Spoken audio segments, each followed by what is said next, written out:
সংগ্রামী সভাপতি জনাব মোহাম্মদ রাজাল করিম বাদশাহ, জনাব মোহাম্মদ রাজাল করিম বাদশাহ। বাদশাহ এগিয়ে চলো, বাদশাহ এগিয়ে চলো। বিশ্বজনের পক্ষ থেকে শুভেচ্ছা স্বাগতম, ধন্যবাদ। বিসমিল্লাহির রহমানির রহিম।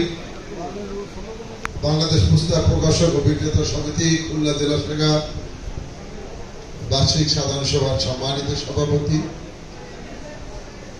খুলনা জেলার সংগ্রামী সভাপতি, খুলনা বিভাগের সভাপতি, কেন্দ্রীয় কমিটির সহসভাপতি জনাব আলমগীর হোসেন, উপস্থিত রয়েছেন আমাদের কেন্দ্রীয় কমিটির সহসভাপতি, সাংগঠনিক কমিটির সম্মানিত আহ্বায়ক জনাব জাহিদ হোসেন, উপস্থিত রয়েছেন আমাদের কেন্দ্রীয় কমিটির সহসভাপতি এবং আমাদের সদস্যদের যে কল্যাণ স্ট্যান্ডিং কমিটি তার সম্মানিত আহ্বায়ক, বিশিষ্ট রাজনীতিবিদ, সমাজসেবক শেখ আজিজুল ইসলাম, উপস্থিত রয়েছেন আমাদের মঞ্চে বিভিন্ন পর্যায়ের আমাদের সম্মানিত পরিচালকবৃন্দ, স্ট্যান্ডিং কমিটির নেতৃবৃন্দ, সামনে আমার সবচেয়ে অত্যন্ত আপনজন প্রিয় শ্রদ্ধা ব্যক্তিবর্গ, বাপুস পরিবারের সদস্যবৃন্দ, ভাই ও বোনেরা, আসসালামু আলাইকুম, হিন্দু ভাইদের আদাব। প্রথমে আমি আন্তরিকভাবে কৃতজ্ঞতা জানাচ্ছি আজকে একটি মহান অনুষ্ঠানে আমাকে এবং আমাদের নেতৃত্বকে আমন্ত্রণ জানিয়েছেন, সেই জন্য খুলনা জেলাকে আমরা আন্তরিকভাবে ধন্যবাদ জানাচ্ছি, কৃতজ্ঞতা জানাচ্ছি। খুলনা একটি ঐতিহাসিক জেলা, ঐতিহ্যবাহী জেলা। তো এই যে ঐতিহাসিক এবং ঐতিহ্যবাহী জেলা, সেটি আপনারা প্রমাণ করেছেন খুলনার এই একটি সুশৃঙ্খল সংগঠন এবং একটি মনোরম আধুনিক একটি ভবন, যেটি আমি মনে করি আমাদের যে কেন্দ্রীয় কমিটির যে ভবন রয়েছে তার চেয়েও চমৎকার, তার চেয়েও আধুনিক। এটি আপনাদের নেতৃত্বে, আপনাদের সকল সদস্যের সহযোগিতায় যে কাজটি করেছেন, এটি আমাদেরকে আমাদের সমিতির ভাবমূর্তিকে উজ্জ্বল করেছে, আমাদের মর্যাদাকে বাড়িয়ে দিয়েছে। এই জন্য অবশ্যই আপনারা কৃতিত্বের দাবিদার, প্রশংসার দাবিদার। সম্মানিত নেতৃবৃন্দ এবং আমার ভাইয়েরা, আপনারা জানেন যে আমরা একটি সংকটময় মুহূর্তে, একটি ক্রান্তিকার মুহূর্তে এই সমিতির দায়িত্ব গ্রহণ করেছি।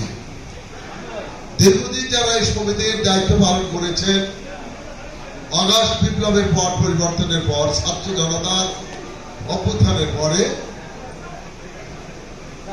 সেই প্রেক্ষাপটে আপনারা আমাকে দায়িত্ব দিয়েছিলেন। আমরা দায়িত্ব নেওয়ার পরে নতুন ভাবে আমরা সমিতিকে গতিশীল করার লক্ষ্যে আমরা কিছু পদক্ষেপ নিয়েছিলাম। সেই পদক্ষেপ অনুযায়ী আমরা ওয়াদা করেছিলাম যে বাংলাদেশে মানুষ গণতন্ত্রের জন্য, বাংলাদেশের মানুষ ভোটের অধিকার ফিরে পাওয়ার জন্য যে দীর্ঘ 16 বছর আন্দোলন করেছে, সেই আন্দোলনের প্রেক্ষাপটে এক পর্যায়ে ছাত্র জনতার গণ অভ্যুত্থানের মধ্য দিয়ে যারা ফ্যাসিস্ট সরকারের পতন হয়েছে, বিজয় হয়েছে, আজকে সেই জুলাই মাস, আজকে জুলাই সেই শহীদদের প্রতি আমরা শ্রদ্ধা জানাই।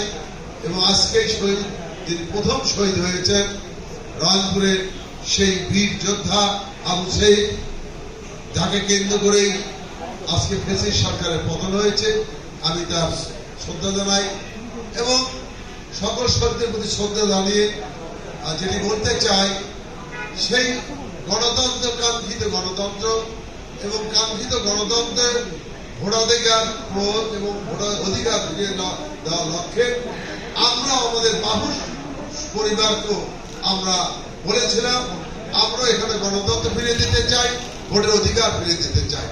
যার ফলস্বরূপ আমরা দায়িত্ব নেওয়ার 3 মাসের মধ্যে আমরা কেন্দ্রীয় কমিটি থেকে নির্বাচনের ব্যবস্থা করেছি। সেই নির্বাচনে আপনারা আমাদেরকে যেভাবে স্বতঃস্ফূর্তভাবে সমর্থন জুগিয়েছেন। সেখানে আপনাদের সভাপতি, সাধারণ সম্পাদক সহ আপনাদের যে গুরুত্বপূর্ণ একটা ভূমিকা ছিল আমাদেরকে আমাদের প্যানেলকে নির্বাচিত করার জন্য, সেজন্য আমি আন্তরিকভাবে আপনাদের কৃতজ্ঞতা জানাচ্ছি। আপনারা ধন্যবাদ জানাচ্ছি যে আপনারা আমাদেরকে নিঃস্বার্থভাবে সমর্থন দিয়েছেন। প্রিয় ভাইয়ের আমার, আজকে আমরা এই দায়িত্ব নেওয়ার পর থেকেই আপনারা জানেন দেশে এখনো একটি অস্থিতিশীল অবস্থা বিরাজ করছে। দেশে এখনো কোনো নির্বাচিত সরকার নেই, একটি অন্তর্বর্তীকালীন সরকার দেশ পরিচালনা করছে। কাজে অন্তর্বর্তী সরকার একটা নির্বাচিত সরকারের চেয়ে দুর্বল হয়ে থাকে, এটাই স্বাভাবিক। এবং সেই কারণে আজকে দেশে এখন আমাদের অনেক কিছু সমস্যার মধ্যে আমরা নিমজ্জিত রয়েছি। আমরা অনেক কিছু কাজ এখনো আপনাদের কাঙ্ক্ষিত যে আশাগুলো সেগুলো পূরণ করতে পারিনি। ডোনেশন ব্যবস্থা, আমরা ক্যাশব্যাক ব্যবস্থা, নীতিমালা এবং সব আরো যে কাজগুলো রয়েছে আমরা কেমন হাত দিয়েছি। তো আমি বিশ্বাস করি আপনারা যদি আমাদের পাশে থাকেন, আমাদের সহযোগিতা করেন, ইনশাআল্লাহ আমরা সকল লোভ লালসা ঊর্ধ্বে থেকে আপনাদের এই সমস্যাগুলো আমরা সমাধান করব।